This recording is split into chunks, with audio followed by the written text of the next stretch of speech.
Hello विद्यार्थी मित्रों, very good morning. Shri हीरप्पा कन्या प्राथमिक विद्यालय कालावड़ धोरण छे 6। આજથી આપણે વિદ્યાર્થી મિત્રો સેમેસ્ટર 2 સમજવા જઈ રહ્યા છીએ। સૌપ્રથમ તો તમને નવા વર્ષની શુભકામના।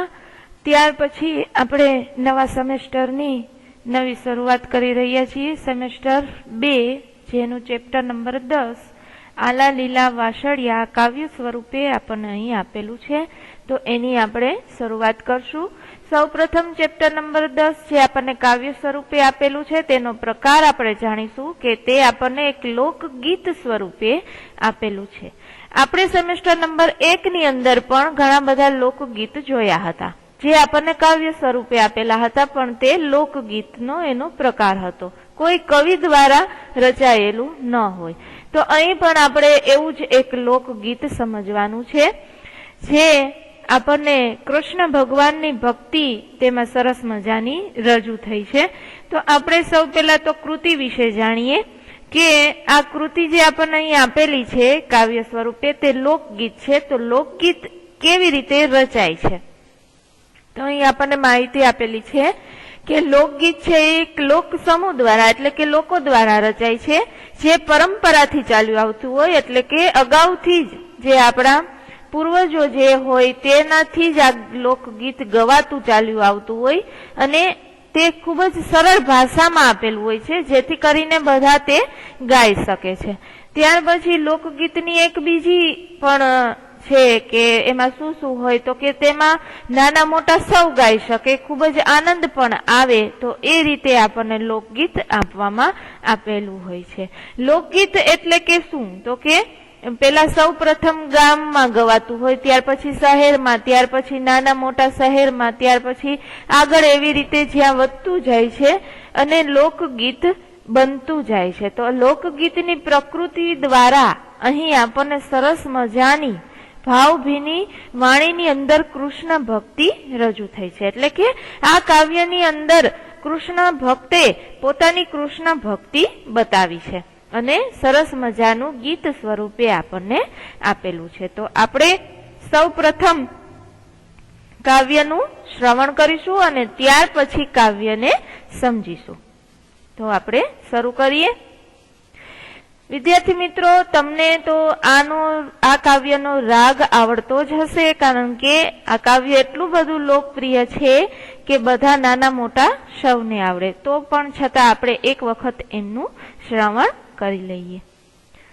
આલા લીલા વાસણિયા રે વઢાઉં, આલા લીલા વાસણિયા રે વઢાઉં, એની રે ઉતરાઉં રે પ્રભુજીની વાસણી રે લોન, આલા લીલા વાસણિયા રે વઢાઉં, વાસણીએ કાંઈ હંસ પોપટ ને મોર, વાસણીએ કાંઈ હંસ પોપટ ને મોર, વાસળી વગાડે રે નંદજીનો લાડકો રે લોલ, આલા લીલા વાસણિયા રે વઢાઉં, વાસણીએ કાંઈ ફૂમતા લટકે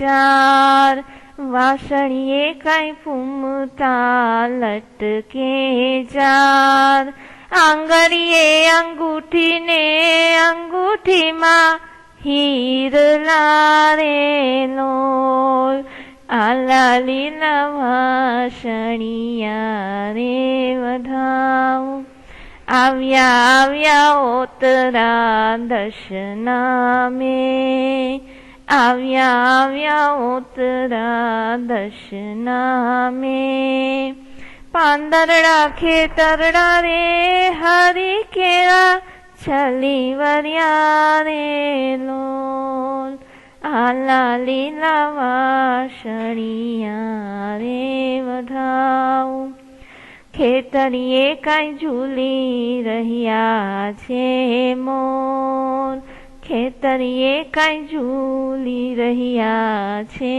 મોર, મોલે મોલે ગૂંથી લીધા પ્રભુજીએ મોતીડા રે લોલ, આલા લીલા વાસણિયા રે વધાવું.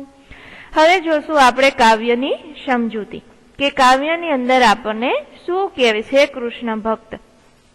તો પેલી કડી છે કે આલા લીલા વાસળિયા રે વઢાવું. આલા લીલા એટલે કે થોડાક સૂકા અને થોડાક ભીના એવા વાસના જે આપણને અહીં ચિત્રની અંદર દેખાય છે તે હું વઢાવું એટલે કે કપાવું. વાસળિયા એટલે કે વાસના, જે લાકડી હોય છે વાસની તે, અને તેનો હું મંડપ બંધાવું એવું કૃષ્ણ ભક્ત છે એ કલ્પના કરે છે. એની રે ઉતરાવું હું પ્રભુજીની વાસળી, અને તે વાસમાંથી હું શું બનાવું? પ્રભુજી માટે વાસળી. કૃષ્ણ ભક્ત કહે છે કે થોડાક ભીના અને થોડાક સૂકા એવા વાસમાંથી હું વાસ છે એ કપાવું અને તેમાંથી હું આકાર અને ઘાટ આપી અને સરસ મજાની પ્રભુજી માટે વાસળી બનાવું. પછી તે વાસળીએ હું હંસ, પોપટ અને મોર એવા ચિત્રના મુકાવું. એની વાસળી ઉપર હું હંસ, પોપટ અને મોર એવા ચિત્ર લગાવું અને ઈ વાસળી વગાડે નંદજીનો લાડકો, એટલે કે નંદજીનો લાડકો શ્રી કૃષ્ણ તે વાસળી વગાડશે, જેની અંદર હંસ, પોપટ અને મોરના હું ચિત્ર દોરાવીશ. ત્યાર પછી છે કે વાસળીએ કઈ ફૂમતા લટકે છે 4. આપણે જોઈએ છીએ કે વાસળીની અંતની છેડે નીચે જે ફૂમતા લટકે છે જુદી જુદી ભાતના, એવા હું 4 ફૂમતા લટકાવીશ. શ્રી કૃષ્ણએ શું પહેર્યું છે? આંગળીમાં અંગૂઠી એટલે કે વીંટી પહેરેલી છે, અને ઈ વીંટી છે એની અંદર શું છે તો કે હીરા જડેલા છે.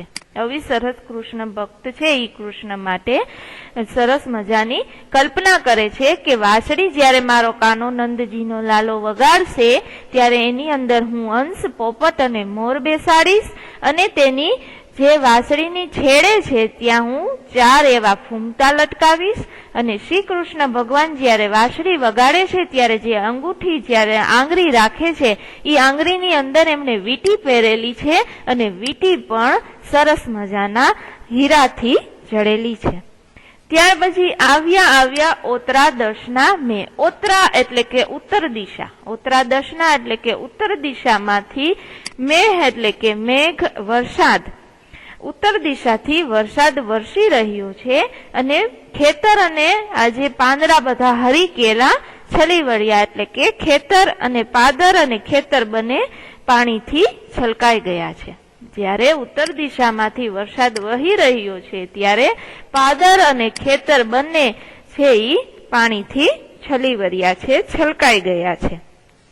હવે વરસાદ આવવાથી ખેતરની અંદર પાક છે અને મોલ છે એ બધા ઝૂલી રહ્યા છે, અને ઝૂલેલા પાકની અંદર જે ડુંડા આવી ગયા છે, જે દાણાથી ભરાઈ ગયેલા છે, એને પ્રભુ જાણે મોતીથી ગૂંથી રહ્યા હોય એવું લાગે છે. સરસ મજાની કૃષ્ણની ભક્તિ કે સરસ મજાનો ભગવાન વરસાદ આપે છે ઉત્તર દિશામાંથી. એના વરસાદ આવવાથી પાદર અને ખેતરની અંદર ખૂબ જ પાણી ભરાઈ અને છલકાઈ જાય છે. જ્યારે આ ખેતરમાં પાણીથી સરસ મજાના પાક છે એ ઝૂલી રહ્યા છે, અને એ પાક જ્યારે તૈયાર થાય, એ પાકના ઘઉં અને બાજરાના જ્યારે ડુંડા તૈયાર થાય ત્યારે જાણે પ્રભુ છે એને મોતીથી ગૂંથતા હોય ને એવું લાગે છે. તો આવું સરસ મજાનું કૃષ્ણ ભક્તિને લગતું કાવ્ય આપણે અહીં પૂરું કરીએ. ત્યાર પછી વિદ્યાર્થી મિત્રો જે શબ્દ સમજૂતી આપવામાં આવેલી છે, તો મેં તમને કહેલું છે કે પહેલા સેમેસ્ટરની અંદર આપણે શબ્દ સમજૂતી છે તે ગુજરાતીની પાકી બુકની અંદર લખતા. તો સેમેસ્ટર 2 નો પણ ગુજરાતીનો ચોપડો બનાવવો અને તેની અંદર ચેપ્ટર 10 અને શબ્દ સમજૂતી, જેથી કરીને આપણે કાવ્યની અંદર જે કાંઈ અઘરા શબ્દો છે જે આપણે યાદ ન રહીએ, કદાચ ભૂલાઈ જાય, તો આપણે શબ્દ સમજૂતીમાંથી જોઈ શકીએ છીએ. તો શબ્દ સમજૂતી લખવી જરૂરી છે. ત્યાર પછી આપણને અહીં ભાષા સજ્જતા આપેલી છે. તો ભાષા સજ્જતા છે એ વ્યાકરણ વિભાગ છે. તમે જાણો છો આપણે સેમેસ્ટર 1 ની અંદર પણ આપણે તેમ જ કરતા. પણ અહીં ભાષા સજ્જતા વ્યાકરણ વિભાગ લખવાનું નથી, માત્ર આપણને સમજ માટે આપેલું છે. તો આપણે થોડુંક એના વિશે માહિતી મેળવી લઈએ કે આની અંદર આપણને શું આપ્યું છે. તો વિદ્યાર્થી મિત્રો, અહીં આપણને આપ્યું છે લોક સાહિત્ય. એ લોકોનું, લોકો માટેનું અને લોકો દ્વારા રચાયેલું સાહિત્ય છે. હવે તમને વિચાર થશે કે આવું શું કામ આપણને કહ્યું, પણ જે આપણને કાવ્ય આપેલું છે તે છે લોકગીત. લોકગીત એટલે શું તેની આપણને અહીં સરસ મજાની માહિતી આપી છે કે લોકગીત કેવી રીતે રચાય. તો કે લોક સાહિત્ય છે એ લોકોનું, લોકો માટેનું અને લોકો દ્વારા રચાયેલું છે. પરંપરાથી એટલે કે અગાઉથી લોકોમાં કહેવાતું અને ગવાતું ચાલ્યું જ આવે છે. મેં તમને જ્યારે કાવ્યની શરૂઆત કરી ત્યારે મેં તમને કીધું કે પેલા નાના ગામની અંદર લોકો ગાય, ત્યાર પછી તે ગીત આગળ આગળ જાતા જાતા પરિચય થતા બધા ગાવા માંડે તો તે લોકગીત કહેવાય છે. ત્યારે શું કહેવામાં આવ્યું છે અહીંથી આપણને કે લોકોમાં કહેવાતું હોય, ગવાતું હોય અને ચાલ્યું આવે છે. જ્યારે જેમાં સરળ શબ્દો હોય છે, સરળ શબ્દો એટલે કે સાદી ભાષાની અંદર આપણે શબ્દને સમજી શકીએ એવા શબ્દોનો તેમાં ઉપયોગ કરેલો હોય છે. જીવંત ભાષા હોય છે અને એમાં મધુર ભાવ અને મીઠી હલક એના આગળ તરી આવતા લક્ષણો છે. લોકગીતના લક્ષણો શું છે આપણે જોયું, આગળ સમજ્યા કાવ્ય તો એના શબ્દો બધા સરળ હતા, આપણે સીધી રીતે પણ સમજી લેતા હતા. દાખલા તરીકે આપણે જોઈએ કે અહીંયા આપણને પ્રભુજી આપ્યું છે તો આપણે સમજીએ કે પ્રભુજી એટલે કે પ્રભુ, પ્રભુ એટલે કે ભગવાન. તો આવા સરસ સાદા શબ્દોથી લોકગીત રચાયેલું હોય છે.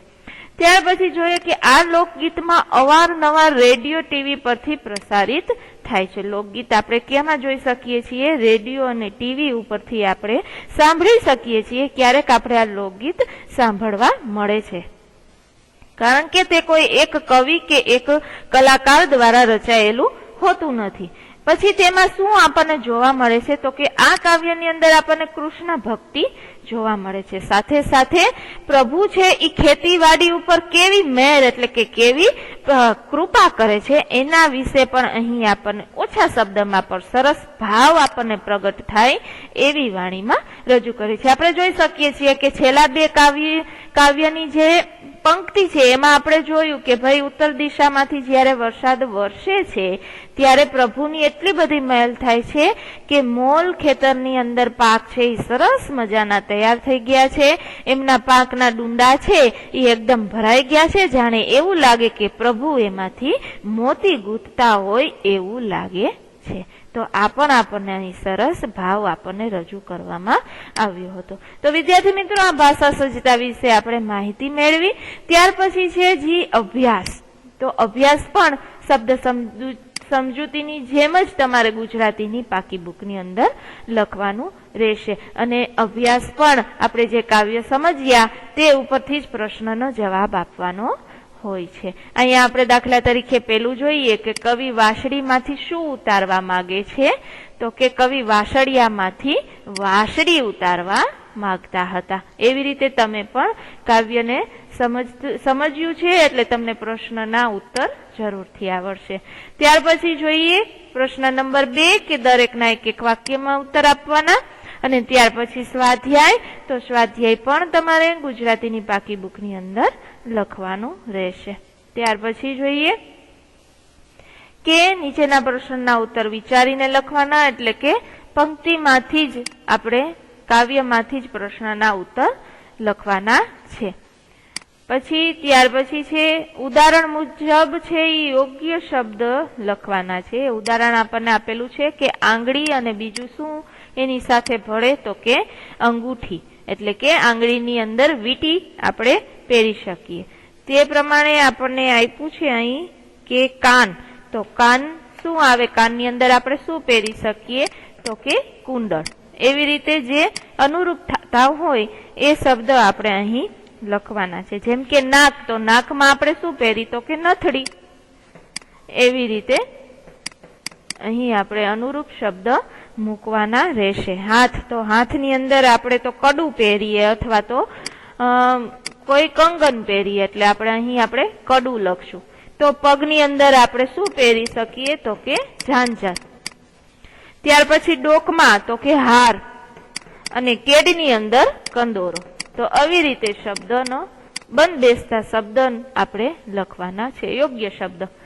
તો અહીં વિદ્યાર્થી મિત્રો પછી જોઈએ આપણે પ્રશ્ન નંબર 4 કે ગીતમાં વપરાયેલા શબ્દ જે છે એ અહીં આપણે લખવાના છે કે કાવ્યની અંદર કયા કયા શબ્દ વપરાયેલા છે. તો કે ઉત્તર માટે કયો શબ્દ વપરાયેલો છે તો તે તમે શોધીને લખજો.